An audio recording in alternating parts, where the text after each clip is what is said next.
Regarding the Shabbat, which is at the topic of this week's portion, or part of it, the sages tell us that there are three aspects to Shabbat. There's the Shabbat that began when God created the world. He worked for 6 days, rested on the Shabbos, and made that day holy. And that day indeed is holy, independent of what the Jewish people put into it, take out of it. It's holy on its own. Then in this week's portion, on the way from Egypt to Mount Sinai, the Jewish people stopped in a place called Marah. And over there God gave some of the laws of Shabbat, with the manna. He began to give the manna, the food from heaven every day, and he told them for 6 days you'll collect it. On the seventh day it's not going to fall, don't go out, and you'll take a double portion on Friday for the Shabbat. Hence we have the two challahs on the table to remember that miracle. So the second aspect of Shabbat is what you put in is what you get out. You have to, the Talmud says, you can't just come into Shabbos and expect to have a holy experience. Misha torach be'erev Shabbos, yoichel b'Shabbos. He who toils on the eve of Shabbat, meaning the day before Shabbat, on Friday, Thursday, that person will eat on Shabbos. In other words, you don't put in on Friday the effort to prepare for Shabbos, you're not going to have a Shabbos. So that seems contradictory. Is it dependent on us or is it not? So it's two different aspects. There's the part of Shabbos that's holy on its own, but then if you really want to appreciate it, you can only be able to take out of Shabbos what you put in before. You have to put in and then you can take out. Prepare yourself. Don't just come home on Friday afternoon, 10 minutes before Shabbos. I'm here. It's Shabbos. It doesn't work that way. But then there's a third aspect of Shabbos that the Talmud tells us is truly a gift. God says, I have a gift in my treasure house, and it's called Shabbat, and I'm giving it to my beloved people, the Jewish people. And that he gave us, when he gave us the Torah, he gave us the gift of Shabbos. And indeed, when you think about it, the gift of Shabbos is really a gift that keeps giving. Talk to any Jew who observes the Shabbat properly. He or she will tell you that indeed it is the greatest gift given to us, and it's the greatest thing in the world.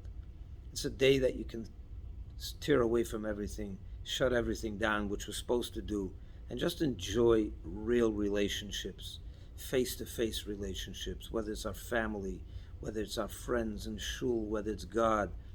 It's the time that we spend with the people we love, with the God that we love, with the Torah we love.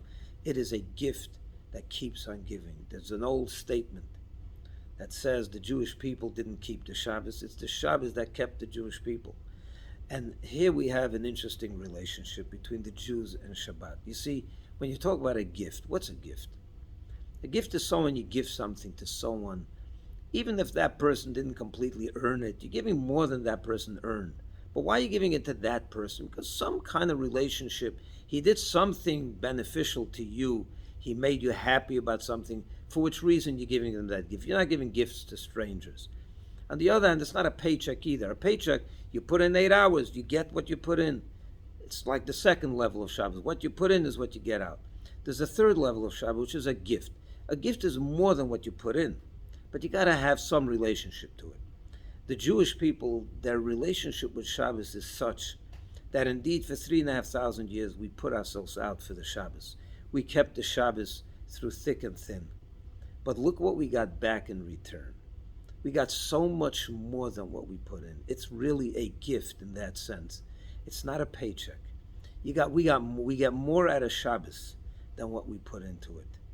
And that's the gift that we got at Mount Sinai. And it truly is a gift, and we should cherish this gift. It is a gift that no other people have, and only if you really keep the Shabbos properly do you really appreciate what kind of gift it is. And the more you do it, it's not all or nothing. Of course, if you can do a little, and you'll begin to appreciate the part of you'll begin to appreciate the gift even when you do a little. But the more you do, the more you appreciate. But we'll always get more than what we put in. So yes, Shabbat is a holy day on its own. You got to put in, and what you put in is what you get out. That's on your level. But then there's the gift of Shabbos, and that keeps on giving. May we all have a wonderful, blissful Shabbos, and we should be protected. The gift should keep giving until the Mashiach comes, where we will celebrate the ultimate Shabbat, the Yom Shekulo Shabbat U'Menucha L'Chayei Ha'olamim. Shabbat Shalom.